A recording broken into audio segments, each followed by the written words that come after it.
Yeah, we got trouble right here in Phoenix City with a capital T that rhymes with P that stands for Phoenix. Phoenix loses on the road in Toronto tonight against a discombobulated team. Let's be real, Suns fans. Toronto kind of sucks. I was hanging out in the subreddit stakeout tonight. They know they suck. They know they're not a good team. They know they have a lot of missing pieces. So how do the Phoenix Suns respond? Well, they decide, you know what? Let's make total 35 shots in this game, and let's turn the ball over 27 times, Matthew. 34 made shots. They had 27 fucking turnovers. This was garbage. This was a waste of my time tonight. Thank you, Suns. Thank you very much. Yes. And what did I say? My locker room halftime speech before the game, after last game, those speeches I give to the team. Mm-hmm. Don't shoot yourself in the foot. You'll have a chance. That's what I said. 25 times I did it. 27 times. I'm probably not refreshed. Did they have two more? I have no idea. I'm just on the way to the locker room. Yeah, they turned the ball. Did they turn it over times. a few times on the way to the locker room? All right. Makes sense. Yeah, we still have a chance to win, but can you believe 9 in like the first quarter? It never stopped. It never stopped this game. Hard to watch. Like you said, a waste of fucking time. Like I get upset with these games. I'm just like pissed. I'm not going to blame anybody. I'm just like fucking I'm going to blame everybody. Are you kidding me? I'm going to literally blame everybody. You know, when you come into a game like this, you know what you're going up against, and we are not stupid. We know we were without Devin Booker. We know Cameron Johnson's not there. No Landry Shamet. You know, a lot of things are going against the Phoenix Suns right now. I understand that. But when you have self-forced error, when you have lack of effort from players, especially your max players, when you see zero effort on a box out at the end of the fucking game, it's a perfect personification of multiple possessions this entire game by this team. That's the frustrating thing. I'm not happy that they competed this time. I'm pissed off because they shot themselves in the foot over and over and over again. Monty Williams knows that this team, by halftime, has turned the ball over how many times? How many times did they have it turned over by halftime? Any idea, Matthew? I have no idea. I'm going to say 17. I'm sure the Jamsters know. It was 19 or something crazy. It was turnovers 14. They had 14 at the half. Okay. The 4 of the first 5 possessions in the third quarter, they turned the ball over. It's just like, yeah, it's always the beginning of the quarter too. Even in the fourth quarter to start, it's just always seemed like they were starting the quarters with the turnovers. And I did say I'm not going to blame anybody, but it's a weird game because I feel like there's one guy I'm really pissed off, and you probably already jumping ship again on this guy that you defended last podcast. Maybe you're talking about Ayton. I don't know. But the effort from him was really shitty tonight. Oh, we'll get there. We'll get there. I don't want to lead off. Why did I say I'm not going to blame anybody? What am I talking about? I'm going to blame everybody. But you know who I won't blame? I won't blame any of the Jamsters who are deciding to take some time out of their day to either watch this live, watch this later, or listen to it. We appreciate it. Don't hit the thumbs up button. I don't give a shit. Don't give us a 5-star review. You probably haven't anyways. I don't give a shit. You should be pissed off too. So if you're sitting here watching it, be pissed off with us. Because I'm going to be pissed off for the next hour. And that's what sucks about this. Yeah. But this is also like the therapy session, right? This allows me an opportunity to vet all of the shittiness that I had to absorb this entire evening. I got my wife flipping me off over here because I didn't spend time with her. Yeah, well, it's your anniversary, man. It's because of the stupid fucking Suns. Yeah, you know what? We do waste, and it's always way worse when we're losing games because it just seems like a waste of time because no one really watches or whatever. But don't F us and not give us a review. Give us a review, but don't give us like a 1-star review because we said we don't give a shit. No. It has nothing to do about you. But if you're going to give us a review, give us a 5-star. Don't give us a 1-star because we said if we don't give a shit. Well, welcome to the therapy session. Welcome to the therapy session. This is the hardest beginning we've ever had. I feel it's just, again, because I didn't have much expectation coming into this game. You know, did I expect we'd win? Yeah, I kind of did. But I knew if we lost, you know, we'd have our reasons, right? But to have our reasons be so goddamn self-inflicted, it's just like what who's coaching this team? You know what? Just pop them if you got them, Suns fan. I'm drinking water. Matthew's drinking water. Drop the fucking music.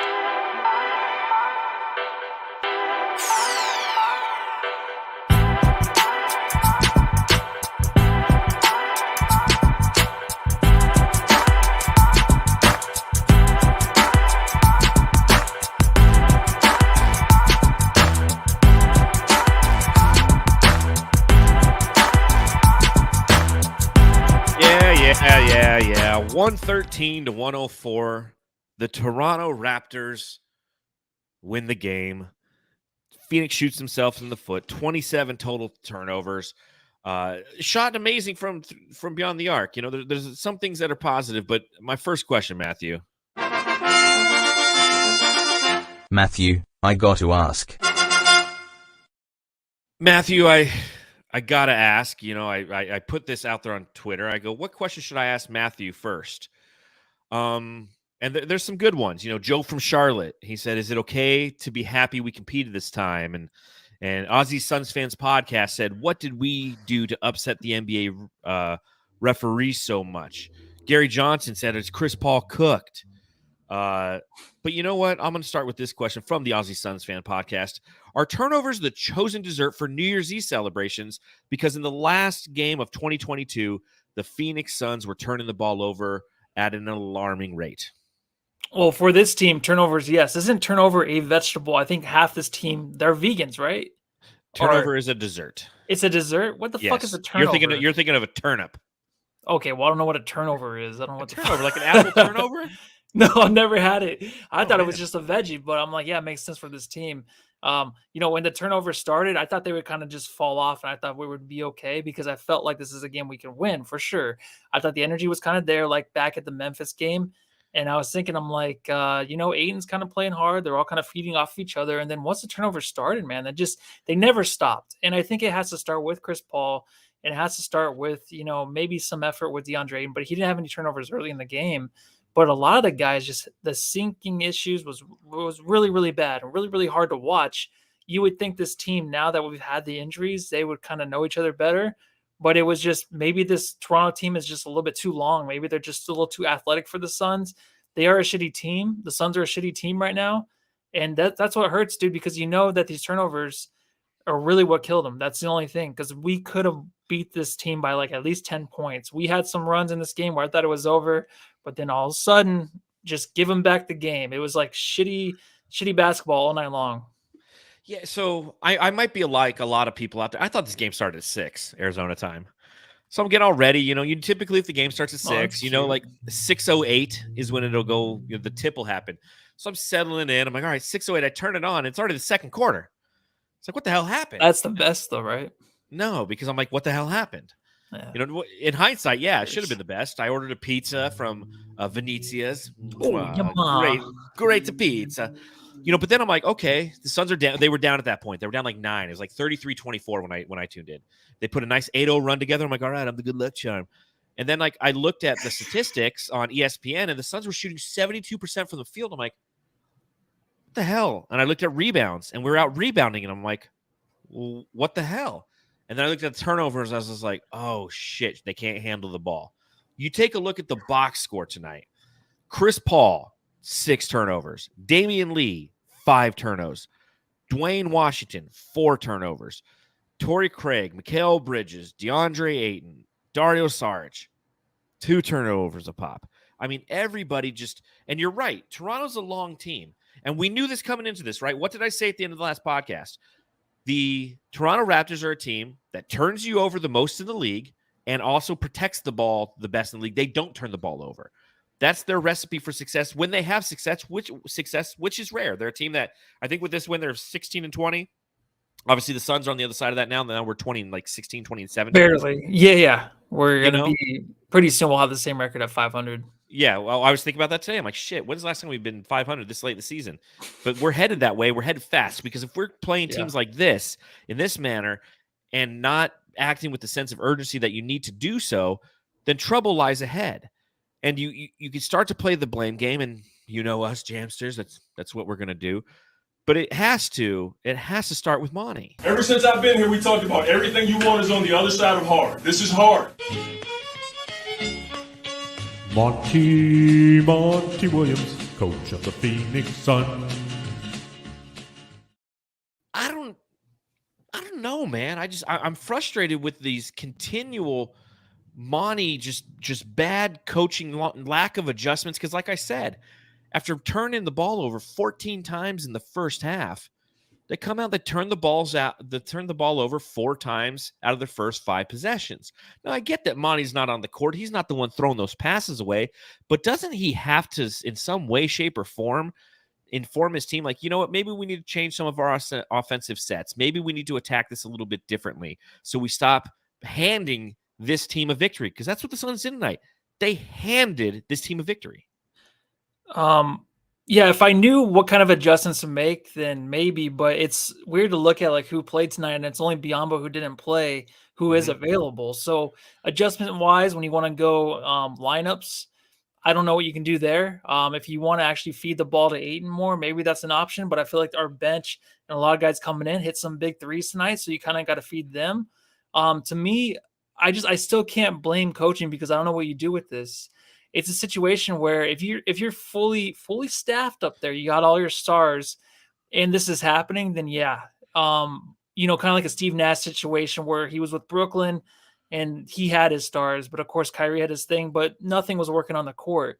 You can start to blame the coach, but right now I can't. I have to leave it in Chris Paul's hands. I have to leave it in Deandre Ayton's hands and Mikal Bridges' hands, because those are our 3 best players right now. Deandre Ayton should be the best player on the court at any game. A lot of these games, especially if you're playing a stinky team like Toronto Raptors, maybe you can say Siakam's better, but I think Ayton can really win us a game. But that's not going to happen either. So then I look for Chris Paul, but it's not going to happen there if he's turning the ball over 6 times. So he leads the way with 6 turnovers, and I think it just starts there. To go to Monty would be very, very difficult right now. I know it's a tough stretch right now. You don't have anybody. You haven't even picked anybody to fill up these roster spots. So it's definitely a weird situation. I don't think he would have ever thought he would be in this year going into the season. Okay, well, I guess I won't blame Monty then. I guess What? I'll blame Chris Paul. The point guard. So Chris Paul on the evening ended with 20 points. He had 12 assists. It was a solid game for him. 3 of 6 from beyond the arc, 6 of 12 overall. But again, those 6 turnovers. And he also had, and this is where you start to, it's where when you're frustrated and the team is turning the ball over at such an alarming rate, it's where you start to question the referees. What do you think about that Chris Paul delay of game call? Fuck. What the fuck? And you know what? I was like, maybe he threw it the other side of the court, because we didn't see the replay till maybe a few plays later. Oh, I watched it.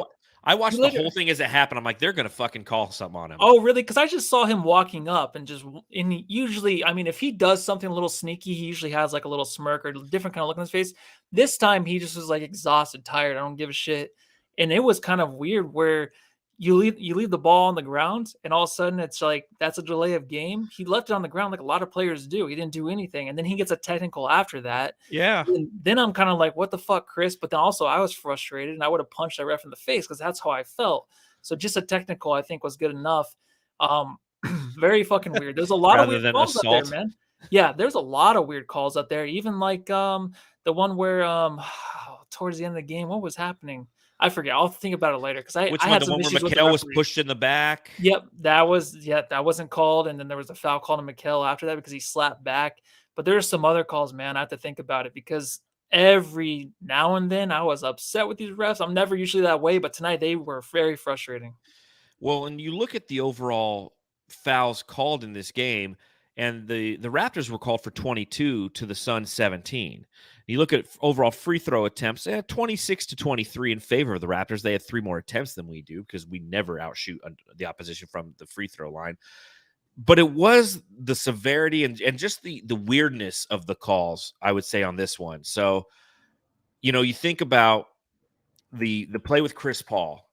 And the reason that ended up being a technical free throw is because there was a delay of game earlier in the game, where Dario Saric, after a made basket, tossed the ball to the referee, and they said it was a delay of game because he didn't just leave the ball there. Like how it's like if the ball goes through the basket, if you touch it, they're sometimes they call it a delay of game, but most times if you're hitting it to the referee, they're fine with it. So they're like, well, that's a delay of game, which that didn't really make sense. And then the whole Chris Paul one, that really didn't make sense. It's like they called a travel on him, and he's like, travel, okay, and he just put he didn't like throw it down, throw it in the direction, punt it into the bleachers. He just is like, okay, and he just dropped the ball and walked away.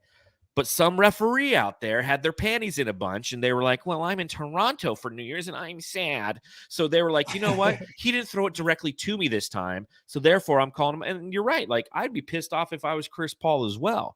There were some aspects of this. It's not a reason. So if you're watching this, if you're tuning in just a little bit late, one, thank you. Hit the thumbs up button. And two, know that we're not saying the referees cost the Suns this game. But there was, once again, that feeling of the Phoenix Suns just can't get any call consistently. There was the one where Dwayne Washington was driving down the lane. He goes up, and the defender jumped up vertical, but bumped him, knocked him off kilter. He made the layup down too. Yeah, and it went like down from the side. Yep, DeAndre gets called for that all the time. Every time he does it. Every time he does it. And they do it, and it's like, that's not a foul. When you got K-Ray on the broadcast, just like listing off all of the missed calls, like, be a homer all you want, he was right on every one of them. He was. This is something that's really getting frustrating. I think the Suns got to the line how many times? 23 free throw attempts to the 26 for the Raptors. Yeah. That's not bad. It really isn't, but it just seemed like a game where it was more slowed down to where the refs they should have been calling it a lot more. I don't know why they were just so inconsistent tonight. And a lot of it, I don't know if it really cost the Suns, because I feel like the runs were just so back and forth where the Suns might be down big, but they'd get back in it. Like, they didn't need the refs' help. But then when you're making stupid mistakes, like you're the Suns, you get the 8-second violation because you didn't realize, Ayton had the ball and he almost turned it over. I think that was 3 seconds. And then all of a sudden you're walking it up. There's 8 seconds. You're making boneheaded mistakes that cost you the game. So I don't want to get into, of course, the refs hurting the Suns, but that was definitely an issue tonight. And I feel like if this was a game where the Suns were continually to try to get to the rim, they were still physical all game long, they would have got to the free throw line a lot more, but they kind of held back a little bit. I think these younger guards like Lee and Washington, they did a really good job of trying to get to the rim. Kogi did too, but he had the 4 fouls early. But they were always trying to be physical. Like, I think a lot of these guys can look at the Suns, these backups, and be like, wow, these guys are physical. They're getting to the line. Ayton, look at that. Chris Paul can't do that anymore, but like, just look at that, man. If you do get that contact, they're going to call it. And I feel like they mostly did for the most part tonight. Yeah, I think you're absolutely right. And, again, it's just tough when you feel like you're playing against 8 players out there. And don't get me wrong, like, again, if you're a Toronto Raptors fan, again, you had more calls called against you in this game, and you felt the same way, and they felt that same way on the subreddit stakeout. They on the Raptors subreddit, they thought that there was a lot of suspect calls. So it wasn't like it was a persecution against the Phoenix Suns. This was just a shit crew, is what it comes down to, in my opinion. This is just a shit crew who didn't. I mean, you see them even trying to explain themselves to the players afterwards, and that you could tell that the players are like, "Do you know what the fuck you're talking about? Like, how are you hired in this game?" Yeah, and it was funny at Monty's the very face too. A few times. Yeah. Monty's his like, "Are you fucking kidding me?" Like, he was looking at his kid a few times. Like, you better take a shower. You better get in there, man. But it was funny because around the very end of the game, there was a call where Chris Paul did something.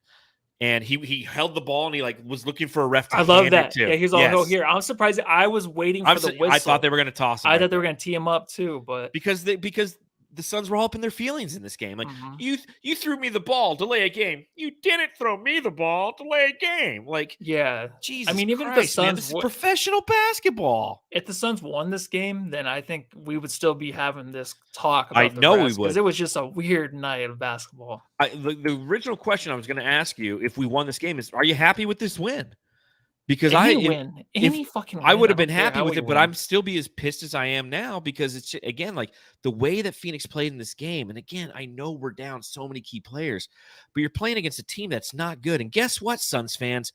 It doesn't get easier. Okay? Our next 13 games, only three are against sub 500 opponents. Yikes. The schedule is not going to be kind to the Suns upcoming.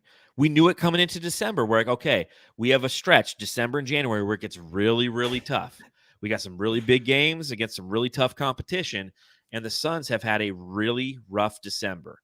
Speaking of that, let me see here. So I'm going to try to pull up something. Let's see. I'm going to pull up something too. Phoenix's record. Okay, schedule and results thus far. So if we look at December 1st, in the month of December, the Phoenix Suns are 5, and now this makes it 10. They're 5-10 in the month. 5-10 in the month. Can you of believe December. that? This is crazy. 5-10.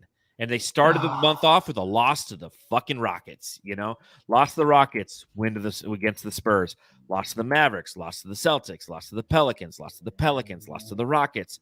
Then win Clippers, win Pelicans, win Lakers, lost to the Wizards, lost to the Grizzlies, lost to the Nuggets, win against the Grizzlies, lost to the Wizards, lost to the Raptors. It's been a rough month, Suns fans. It's been a rough, rough month. But nothing is as rough as Ayton watch. Trying, Matthew. Trying. Deandre Ayton in this game, 31 minutes played, 2 of 10 from the field, 4 total points, 7 rebounds, 3 assists, 2 turnovers. So I have this whole piece that's going up tomorrow on Bright Side of the Sun. And essentially it's saying, the title of it is a Bookerless Suns team should result in higher Ayton production and potential all-star selection, right? Those are the things that I was talking about in the last podcast. And I go through it and I break down, with Deandre Ayton not playing, seen as throughout his career, his lowest production ever was 55% from the field. He's averaged, pretty much about being about the 12th best in the league relative to starting centers at production from a field goal percentage standpoint, talking about how, he doesn't get enough shot attempts.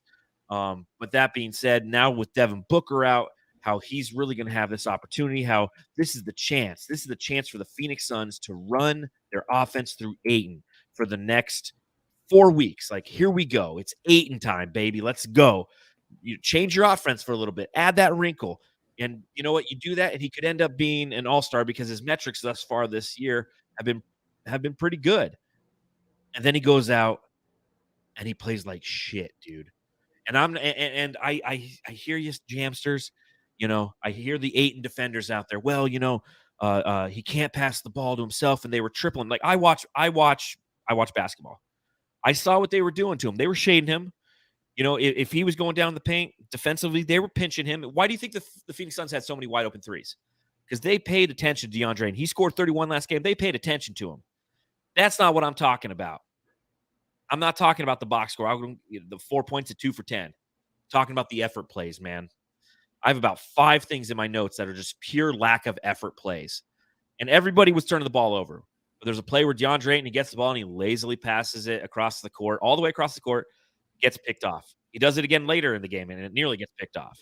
There's a play where he's sitting there, they're shooting a three, and he's just standing there. And rather than jumping up and grabbing the rebound, he stands there, and then Boucher comes or somebody comes over his shoulder and just dunks it in.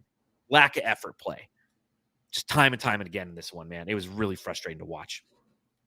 Yeah. It's just tough. I don't know where to start. I mean, I know when Dave King came on the podcast, I did bring up like how he had that the post-game interview where he talked about, I didn't know they're coming to double and whatever. I got to do better. I was nice because I was scared of Dave. I didn't want Dave to yell because he was yelling at all the Jamsters in the chat about the hate and hate. And I don't have hate. It's just like things like that. He's a weird guy. All right. So he's definitely weird. His personality is weird, but which is fine. I don't care. I don't give a shit. But just comments like that are like, okay, so this is your 5th year. You just got paid a lot of money. Devin Booker is out, but you just saying like, I'm going to get double team and triple team. So that's happening. So I didn't know where it's coming from. Like weird shit. Like I didn't know what to like. I don't know what to do. Like things like that. It's like, that's kind of hard to, I don't know, even react to. I'm like, what does that even mean? But tonight, I mean, I feel like he kind of did start okay. I thought he was feeding off the offense really well. He started off 1 for 6, which is insane. I don't think he's ever done that. So maybe that's why he got discouraged tonight. The effort though is tough. I mean, he even had that closeout. I don't know if he said that. There was a closeout on the 3 that the guy that hit his first 3 tonight, I forget his name, in the corner that kind of sealed the deal. Ayton didn't even close out. Mikhail. Oh yeah, the rookie. The rookie. He was standing there watching with Mikhail. Yeah. So, I mean, I feel like he had the opportunity tonight to do what he wanted. They gave him the ball a lot. He couldn't make his shots. He made some really nice passes to Craig. I think he plays really well with Craig still. Craig will cut every time Ayton has the ball because Ayton, he gets hyped after those passes. He loves to pass the ball. He gets very excited about that. But these are just the games where it's just like, we need you to win. I think what do you have, like 30? Yeah, 30, only 30 fucking minutes. That's crazy. That's the other like side so of this, weird. man. What is that? Like, play this dude. Like, why does 38-year-old Chris Paul have 35 minutes in this game and Deandre Ayton has 31? You want to talk about like coaching adjustments and what Monty Williams can do? That's what I'm looking for Monty Williams. That's what, in my article that is published on brightsideofthesun.com tomorrow, that's what I'm calling for. Literally, the title of it, as I said before, the title of it is a Bookerless Suns team should result in higher Ayton production, potential all-star selection. The title of it is, the question becomes if Monty will reimagine his guard-centric offense to maximize Ayton's abilities. Because it comes down to Monty. Monty just does, he pulls him. He had 2 fouls in this game. Like, why is he not playing more? And again, I know I'm talking out of both sides of my mouth where I'm like, the guy played like shit. And I'm like, I want more of it. Because now's the time over this next month where you play the living shit out of Ayton and you change your offensive strategy from a guard-centric one. And don't get me wrong, like, one, feeding Ayton, he was whipping the ball back out, and that created opportunities. Torrey Craig, as you mentioned, like, he gets hyped for those passes. Like, that's part of feeding Ayton, right? But, like, so you're not going to – that's why when I look at 2 or 10, like, I'm not overly concerned. In a perfect world, yeah, I want to see 25 shot attempts. But if the defense knows that that's what they're going to do, which is what Toronto did, and they have the guards the forwards, the wings, and the length to defend against somebody like Deandre Ayton, then he's going to have to pass the ball out there because he doesn't know how to be physical. And he doesn't know how to do the Jokic-isms that we've talked about in the past of learning how to draw a foul. I mean, that's clear as day. He had 0 free throw attempts this evening. So, but that being said, like, you still have to have him out there. So 31 minutes played, unacceptable. The amount of effort, and again, the creme, the icing on the cake. And you could sit there, and I know some of you Ayton guys who, again, you think that Ayton could do literally no wrong. Guess what? Everyone can do wrong. People had fucking problems with Jordan's game, right? But if you think, if you sit there and say Deandre Ayton could do no wrong, when this team is down, 108, 104, and they got somebody at the line, Toronto being that somebody, and they miss the free throw, and Deandre Ayton doesn't jump up to grab it, and he gets rebound. It goes. You didn't even try. You just like no. And what do they do? They grab the offensive board, get 2 points. Ball game's over at that point. I need to find that clip, snip that, and then just anytime any Ayton lover tells me that, well, he has had 37 touches, front court touches in the first half this year, and then compared to Jokic, that needs to be 75. And the advanced metrics say, I'll just send him that video. But again, all that shit's great, dude. The guy doesn't jump for rebounds when it fucking matters the most. So I was listening to Bill Simmons today. They were just talking about they weren't talking about the Suns. I haven't caught up yet.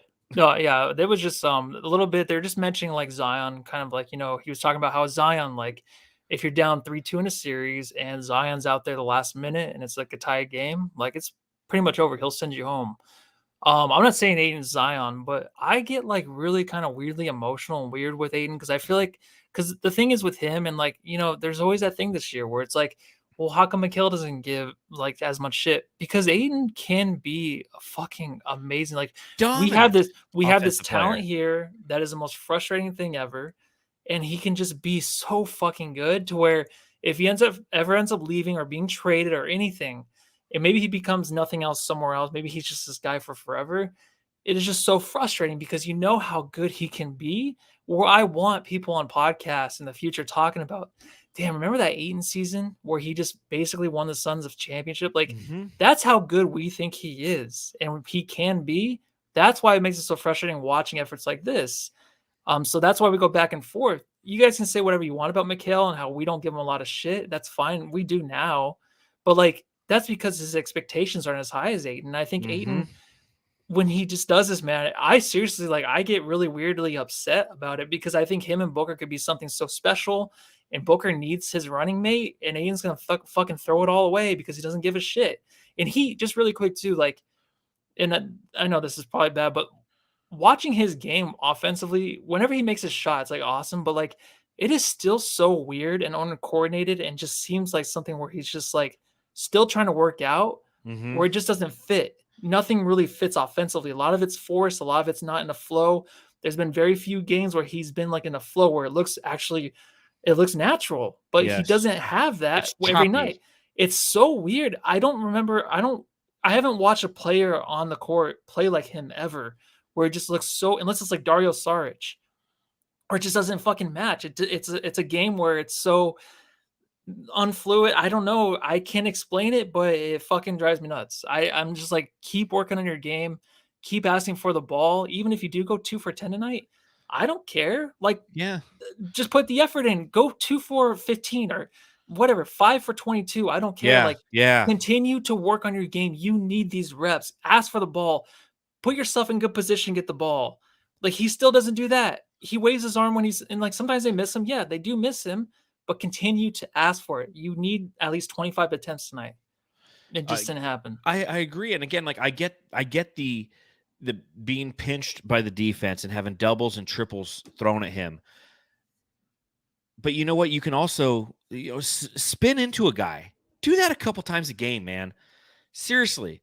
He always spins away from everything. Yeah. And I know it could be the smart thing to do. And if you're trying to put up a jumper, you spin away from it. Yeah, I get that. But you know what? Con Kim says what everybody says. He's soft. It's like spin into somebody. Create a little contact. Maybe you get an offensive foul, but you know what? If you get that offensive foul, maybe they felt that. And next time they're going to take a step backwards because they don't want to have your shoulder in their chest as you're trying to make an offensive move. I mean, there can be consequences to that, but he doesn't, and we've talked about this ad nauseum. He doesn't have that aggression to his game. He's too finesse. He's too passive. It's something that he's been conditioned to do his entire career as a Phoenix Sun. This is a guard-centric offense.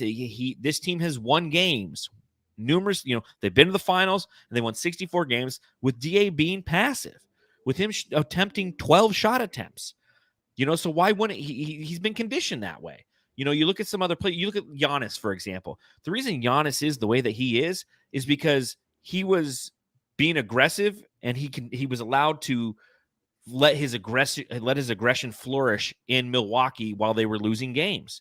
And then that aggression turned to continual scoring, and he became an outstanding asset. Then they could build around that. And DeAndre Ayton, like, you're not building around DeAndre Ayton. You can't. You could if he would try. If you have 20 years, yeah. If in 40 years from now he might be, but it's just I don't know how much of this is Monty Williams holding him back within the confines of this offense, and how much of this is the fact that as Kenneth Payne says, that Ayton is still so raw. That's perfect. I love that. It's true. He is.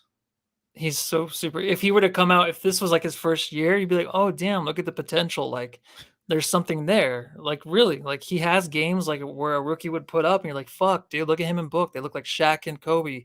And then all of a sudden goes away. It's like, oh, well, he's raw. Like, he needs another 4 or 5 years, but this is his 5th year.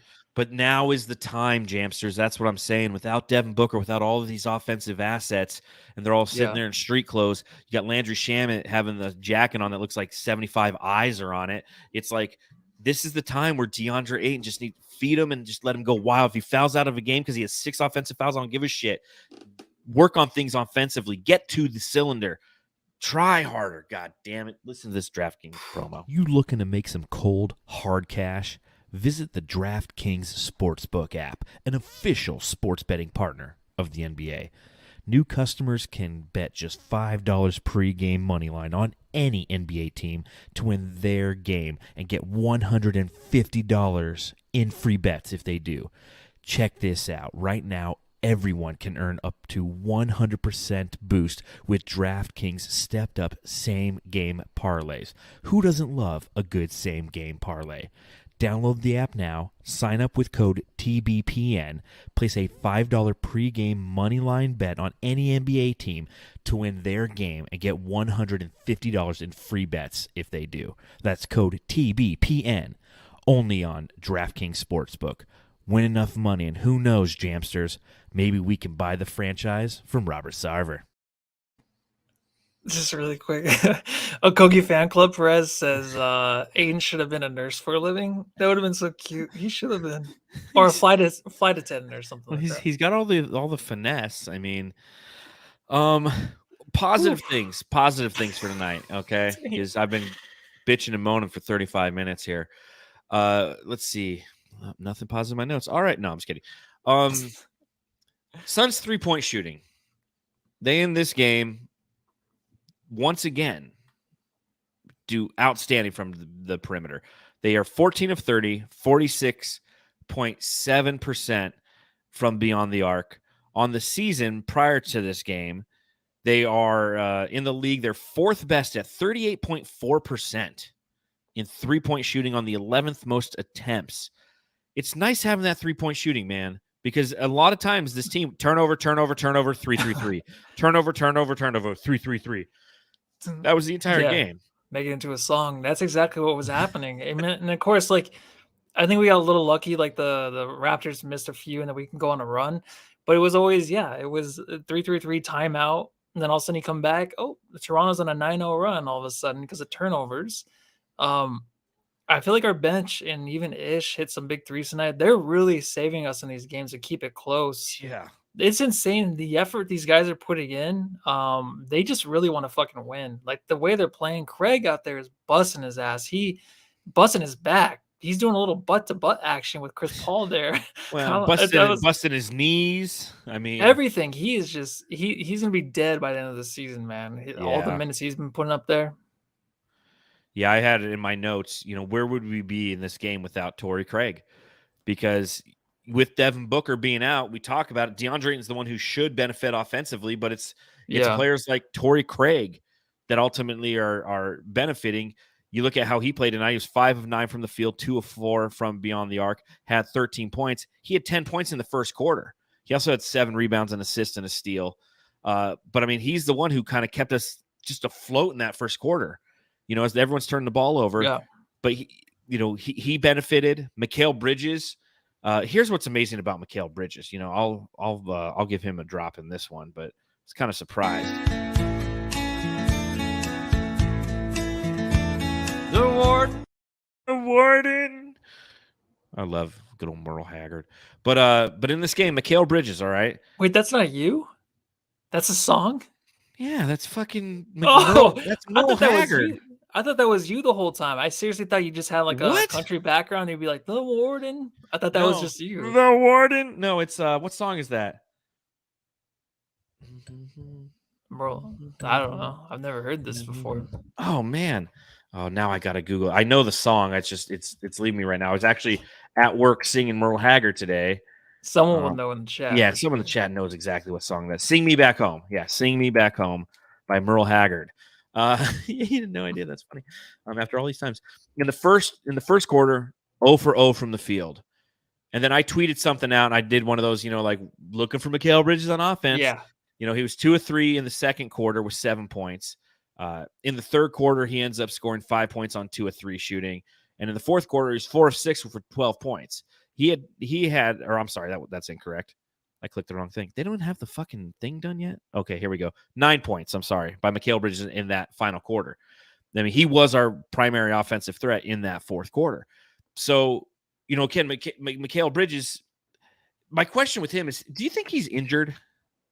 Oh, yeah. Yeah, he's definitely injured. Yeah, his game has shrunken a lot. At what point is he going to just say, fuck this Iron Man shit, and I need to take a week off? Now's the time, dude. Phoenix is going to play some tough teams, and we're not going to be winning these games. Take some time off, bro. Yeah, that's hard to say. I feel like he's kind of like the EJ player where he's going to play through it. I mean, he has EJ there as our announcer. He can't – if he takes a day off and then EJ goes up to him and be like, hey, what's wrong? He's like, I'm just going to take a rest. Never get his respect back again. Be like, oh, back in my day, these guys never rest. They would play through any kind of injury, which was true. I feel like these guys get injured so much now. I feel like he was trying to make up for like lack of defense a little bit tonight. He seems smaller now on a lot of guys.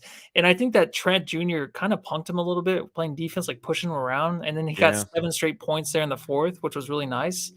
He was playing a little bit more physical, but they're just like, there's something that's shrunken in his game. He looks a little bit thinner too. He kind of looks sick. his face and stuff, he looks so fucking tired. He looks like the He looks Steve Nash. tired. Yeah. He looks like Steve Nash at the end of all those runs where we were never in the Yes. finals. He just looks exhausted out there. But then he pulls some good games together. Like tonight was a really good game. What a waste. He's just so Yeah. close. He's just so used to being our closer, kind of just to come in and get those steals and dunks and do the little celebrations like the last 2 seasons. Now it's like you have to do everything else. Now there's no more fun. It's no more dancing. You just got to go in there and play as hard as you can. And it's just difficult, man, every night in and night out. These basketball players just don't do it anymore. No, you're right, man. And that's the best way to describe it to you. He just looks dog tired. Mm-hmm. And if I was to tell you that Mikal Bridges had the most minutes played by a member of the Phoenix Suns tonight, would you believe me? No, damn, I was looking too. No, I don't believe you. Yes, he was. Yeah, He should- 37. Yeah. So not only does he play every game, he plays like all of every game. He always plays 40 minutes at least. That's it's like- crazy. What's the point? Why? Again, Monty Williams. Like, come on, man. You're the one who controls the substitutions, motherfucker. Unless he just loves it, like he just doesn't want it to shrink. Because I know like Chris Paul's numbers or his minutes went down, right? And 35, but they're usually Oh, he down had if we're 35. healthy. Yeah, but you know what? DA, he had 31, you know? And That's who good. knows? Yeah, that's exactly where he So should be. fucking We got to stupid. keep him fresh. What I cannot wait till this book is released about this guy and this team. I just want to hear everything and be like, what? Flipping the pages. Oh my God. Oh my Like, God. Why? We had to I go can't- through all this shit with this guy. I can't wait till the piece comes out on The Athletic. You know, like Chris Paul retires and he just starts to go, dude, Monty he didn't know, he was afraid of DA. He was terrified. JJ Redick podcast. Yeah, Another, old man that'd in be the awesome. 3. Yeah. Maybe DA got so much time on the bench, even though he only had 2 fouls, because Jock Landale played so great. Jesus, this is a nice limo. Yes, it is. Now suck my... Jock Landale. Now, that is me saying Jock Landale on that drop. That's not Merle Haggard. But you look at what he did in this game, 17 minutes played, 6 points, 11 rebounds. And that was kind of the challenge in this game because, like, Deandre Ayton couldn't get to the boards, and that's okay. Like, if he's boxing out and other guys are getting to him, that's great. But I really like the effort that we saw from Jock once again in this game. It was the bench that ultimately kept them in this game, I feel. Because the starters would come in, turn the ball over a bunch. The bench would come in, they'd hit a bunch of threes and get us back in the game. And then it's just like turnover, 3-3-3, turnover, 3-3-3. Yeah. You know, because the same thing is like Dwayne Washington and Lee combined for 9 turnovers themselves. You know, but they also combined for a total of only 3 made threes between the 2 of them and from 7 beyond the arc. There's one guy who hit a bunch of threes, and we'll talk about here in a second. But to give me your thoughts on Jack. Yeah, I mean, he didn't start again. This would have been 30 games in a row if he was to start again, but he didn't. I think he kind of helped DA the last few games. The first game, for sure. Second game, not so much on the boards. Tonight, though, was different, man. Board man gets paid. I think that's what Kawhi Leonard used to say or something when he was actually playing. That was his logo. I remember or that his- guy. Yeah, he used to say that a lot. He was killing it. I think a lot of his effort went the right way. He ended the third quarter with a foul and then came back in, was still aggressive in the fourth quarter. So, like you said, man, I think this bench mixed in with our bench playing as starters, they're carrying this team as hard as they can. It's not like it's just so weird because a lot of these guys are used to like maybe the old days where we have these bench players that just don't give a shit. They don't put in the effort, but these guys are on a different level. Yeah. I don't think I know that maybe the names aren't as sexy, but seriously, like the amount of attention they should be getting it's under the radar because no one's really talking about them as much. I don't know who would talk about them because the Suns are fucking losing. I guess if we were winning these games, they might be talking about Washington Jr. or something, but right now, I don't think we've ever had the effort played from a bench like this team, and it's not being rewarded also because we're not winning. We don't have our players starting. So if we have our starters back, I mean, that'd be nice to see how this bench unit would gel on the going into the playoffs. Like it would be exciting to see just 7 of these guys coming off the bench and seeing how it works in the rotations. It'd be fun to watch. I was seriously thinking, why don't they just start the bench guys one game? You know, and then all the starters come in as the bench guys. DA would love that. Oh, yeah. Oh, yeah. That guy's go ahead. destined. You don't That guy's need me destined to be a bench guy, a bench role player for some team. It's crazy. Sabonis is going to make it over Ayton as an all-star. Yeah, it is. Isn't it crazy? It's gonna happen. It's pretty fucked up. Yeah, no, it's earned. It is, You know, but it's but fucked up on our side. yeah, well, that's what we get, you know. But talking about the bench, you know, one of the things that I think that you're referencing is the fact that the bench thus far this season, including tonight, is shooting 37.7% from beyond the arc. You know, that's 5th best in the NBA. So they have the firepower that I don't know if I was expecting, you know, from our bench unit. And they take 13.9 3-pointers a game, which is 7th most out of any bench in the NBA. So again, like, I just don't know if I was ready for the offensive output of this team. I thought when the season commenced that this would be a team that had a defensive mentality, which I'm fine with, and they have that, and the Josh Okogis and Lee can play it, and Landell can do it with the way that he can block some shots and deter some shots. But just the way that they have been able to perform, you know, again, they were the bright spot in this game for me. It was the bench. It was the way that they kept this team in it. And I thought to myself, midway through the 3rd or 4th quarter, they clawed all the way back, right? They were 3 or 4 point deficit. I was like, fuck, they're going to put the starters in. They're going to fucking lose this game. I guarantee it. I guarantee it. And, you know, true to form, it's exactly what happened. That they came in, and in true boneheaded fashion, they're just like, you know what, let's give this one away. You know, so, I mean, you look at tonight, for example, this was a clutch time game for the Phoenix Suns, which they lost another one. I don't know what the record is, but they ended up in the clutch time. They ended up shooting 33% from the field. How many turnovers? You know, they had turnovers, 1 turnover in the clutch time because they ran away with it. They had 4 fouls in the clutch. I mean, it's just kind of embarrassing. And again, you take a look at this team, a team that was so good in the clutch just a year ago, right? I mean, they were top in the league in clutch time winning percentage and a ton of different metrics. Their winning percentage thus far in the clutch is 33%. They're 5-10, which mirrors their record in December. 28th best in the league.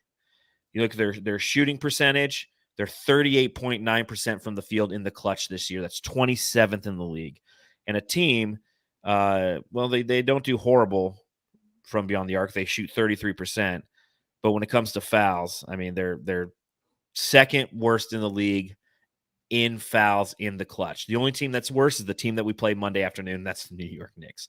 I don't understand. And I get all the assets that are, I get all the things that are changed, but it's tough as a Suns fan. Cause like last year, it's like, dude, all we got to do is get within 5 minutes. Right. It's like being a fan of a football it's being a fan of a football team and you got Justin Tucker on your team. Right. You're like, dude, all we got to do is be close at the end because Justin Tucker's going to hit a fucking 60-yarder and we got this. And this year, we can't do shit in the clutch. No, it's totally opposite. I was thinking too, while you're reading that off a little bit, I was just thinking about like who, because a lot of people obviously are thinking, you know, we need to get somebody else in here. We got to make that trade. Oh yeah, it has to happen. All the Suns fans because you don't know what's going to happen. You don't know if free agents are going to want to come here in the future. Who knows? Things change so quickly. Like I keep thinking about like who is going to want to even come here. Who's going to want to play with this team? I don't know. It's not a free agent, so I mean it's a trade, so they don't have a choice. Or a trade, yeah. It's not they don't have a choice. But the challenge, somebody said it earlier in the chat. You know, one, it's the sheer fact that that James Jones is currently sitting on 4 expiring contracts and hasn't done shit. You know, you have Jay Crowder, you have I think who else is expiring this year, but there's 4 of them. That's a fact. Dario Saric expires. Like anybody, any general manager is trying to trade expiring contracts, especially if you're trying to compete. You're trying to trade expiring contracts so they don't just leave. So you garner some asset moving forward. And, you know, James Jones just hasn't done that. You know, with this loss, his Phoenix Suns, James Jones's Phoenix Suns, are now the 7th seed in the West. We're in the play-in now. We're in the play-in. And we are, again, a game and a half out of just not being in the playoffs. That's just the reality. That's what we're dealing with going into the next 13 games where, you know, 3 games are against sub-500 teams. It's just things are going to get bleak. And I was trying to think of a good transition Subreddit stakeout, but I just gave up. The Suns Jam Session Subreddit stakeout. Well, look at that. I don't give a fuck disguise, huh? Yeah, look at this. This is how I was hanging out in the subreddit. No disguise. For those of you listening to the podcast, I'm sure you kind of pick up on it, but if you're listening, every time we do the Subreddit stakeout, and then if it's Matthew's turn or my turn, we put on a little disguise. Like we were hanging out on the Subreddit stakeout, trying not to be, our typical Suns loving self. This is how I showed up there, folks. I literally was just like, hey guys, I'm the Suns fan. No, They're like, well, we're from Canada. We're nice, eh? We're never truly mean to you, are we? That was like Irish Canadian. So here's some of the things that they said after the first quarter, a quarter in which the Phoenix Suns scored 24 total points. It said less than 30 opponent points in a quarter. Let's start planning the parade. Yikes! Because they know they suck. 13 forced turnovers and we're down 2. Mark of a bad and inconsistent team. Jay Crowder sitting out, and it's mutually agreed upon. Poor man's James Posey thinks he's Scottie Pippen, LOL, which is funny. That's a funny thing. He thinks he's Scottie Pippen. That's so funny. Fucking Crowder. Who knew that linchpin would ruin the fucking season? For someone so old in the league, I'm surprised how crafty CP3 still is. Oh, that's so sweet. Some Suns fans actually thought Bridges plus Cam was a better trade package than OG Anunoby and Gary Trent Jr. Laugh my fucking ass off. And that's obviously in reference to a Kevin Durant deal. This squad's whole culture is seeing Siakam take over a game, then seeing how well the rest of the team will fail him. That was pretty funny. Pascal Siakam, 41 minutes played for Pascal Siakam, 26 points. He was 8 of 10 from the line. He was 2 of 5 from beyond the arc and 8 of 17 overall. The real killer tonight, again, was Gary Trent Jr., and I feel like he's done that to us before. Because OG Anunoby had 5 fouls and only played 29 minutes.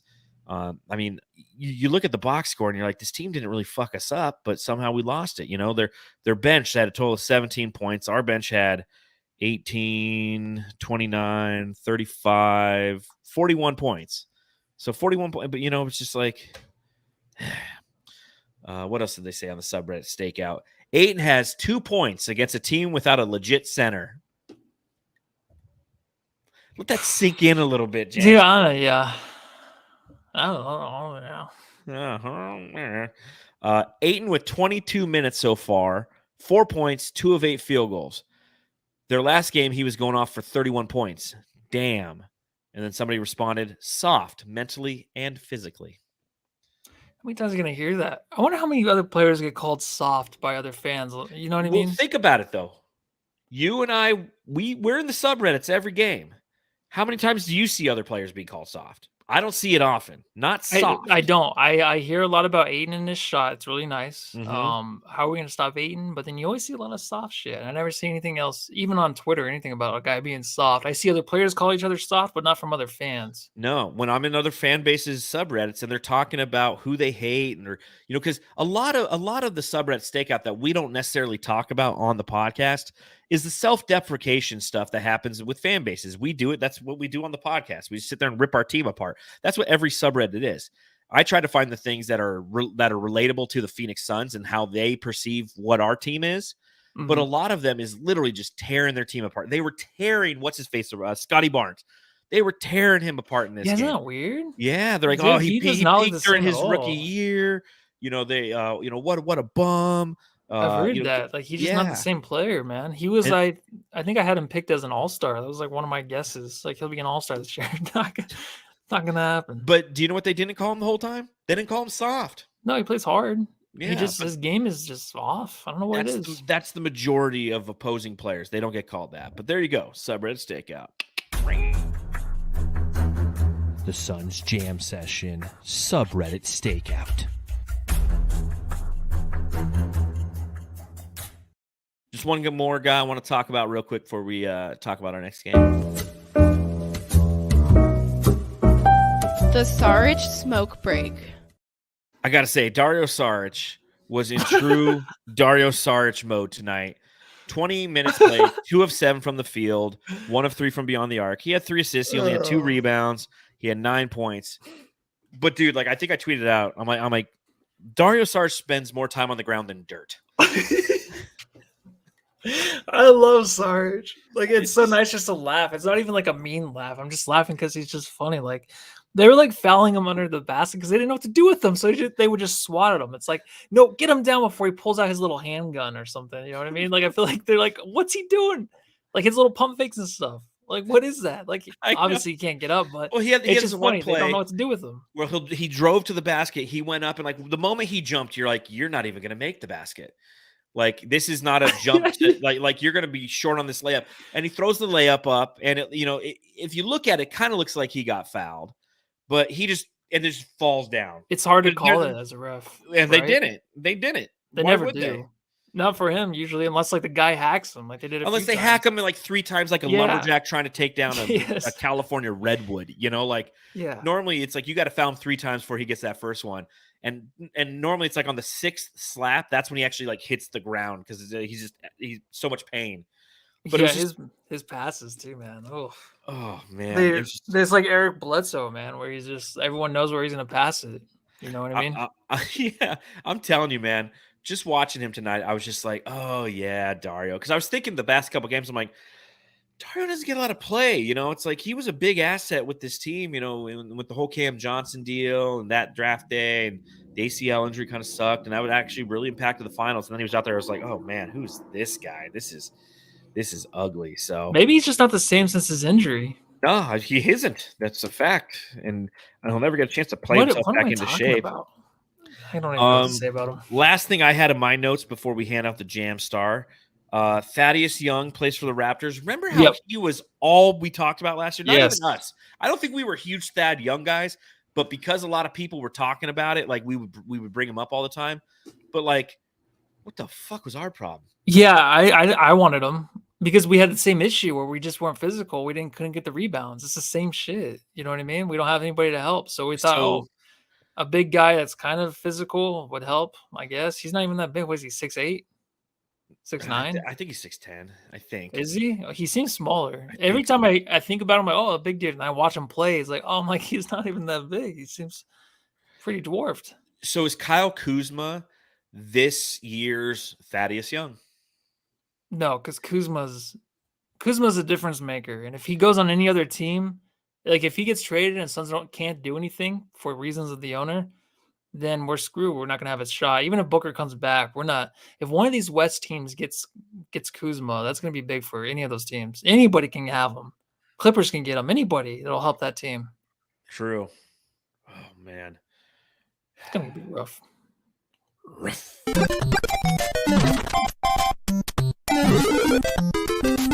Jam Star of the Game. All right, Jamsters, this is a reminder. If you're listening, don't give us a 5-star review. If you're watching, don't hit the thumbs up button, and don't comment on who your Jam Star of the Game is.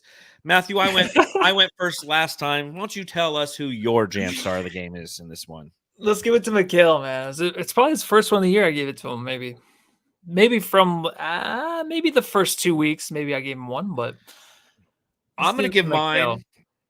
I'm going to give mine to a guy who we never talk about on this podcast, and I think is the only member of the Phoenix Suns who does not have a drop. Ish Wainwright, man. We never talk about Ish Wainwright on this podcast. The Suns Jam Session is a non-Ish Wainwright podcast, not because we're dicks, just because we always overlook him. And I'll tell you, I thought that he really had a solid performance in this game. He was 3 of 5 from the field, 3 of 4 from beyond the arc. He had 9 points. He had 4 steals. He had 2 rebounds. He played physical in this game. He fouled out, but fuck it. He fouled out. Like, he's out there trying. I thought he was playing some really good defense. I just enjoyed watching Ish tonight. And I was, from the corner, his release looks really a lot quicker than it used to be. Quick. I remember it's quick, in and out, right? In and out. He's ready to go, like a pop and shot, whatever those games are. Yeah, that's what it looks like. Yeah, like it's quick. And I'm like, you know what? I need to give Ish Wainwright some love because we never talk about him. We're too busy dogging everybody else. So yeah, I'm happy you did that. Seriously. Thank you. It's the one positive thing I could do today for the Phoenix Suns because they ruined my day. And the last one of 2022. So next game for the Phoenix Suns will be the first game of 2023. By the way, let's see, how did the Phoenix Suns end this year? The calendar year of 2022. Let's see, I have this statistic. Let me pull this up. So their record this year is 20-17, correct? Correct. Just say correct. Yes. So they got that. And then 17. So they ended this year with a 63-33 record from January 1st to December 31st, a 656 win percentage for the Phoenix Suns.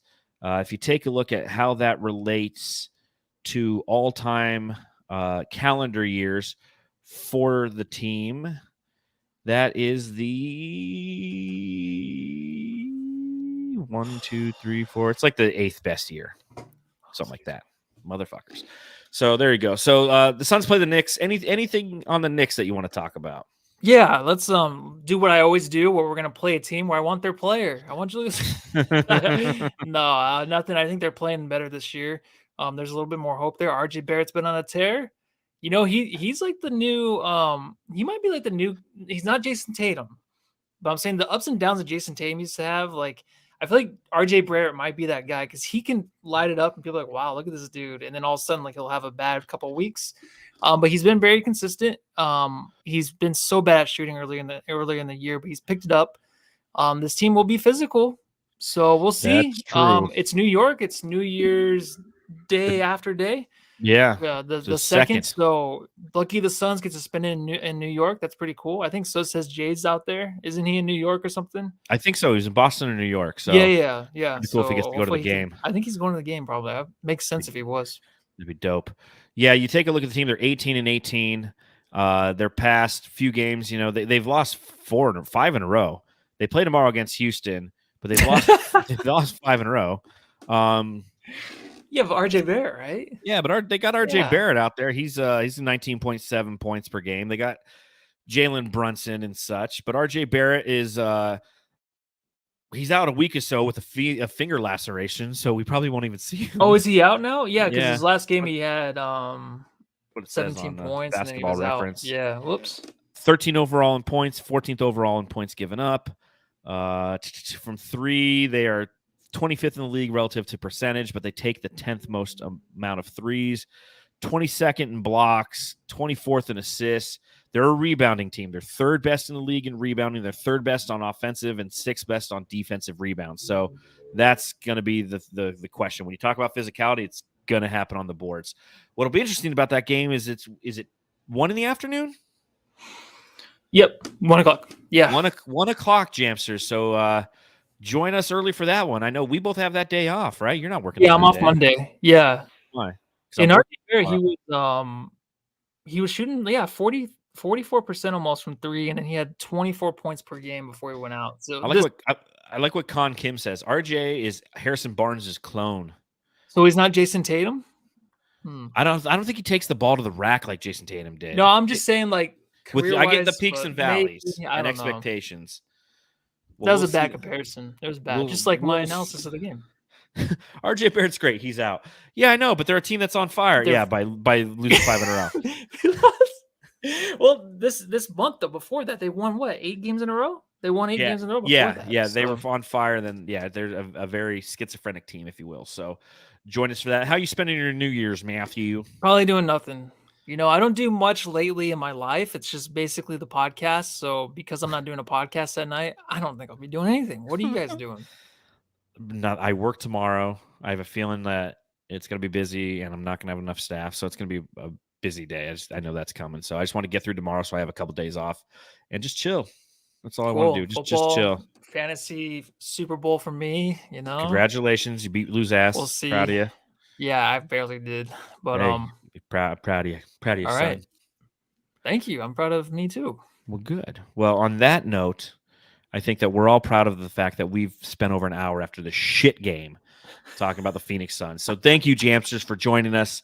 Again, don't press like, don't subscribe, don't rate, don't review. Just don't do it. And we'll see you on Monday. Happy New Year, everybody. See you next year. Go home and love your new family.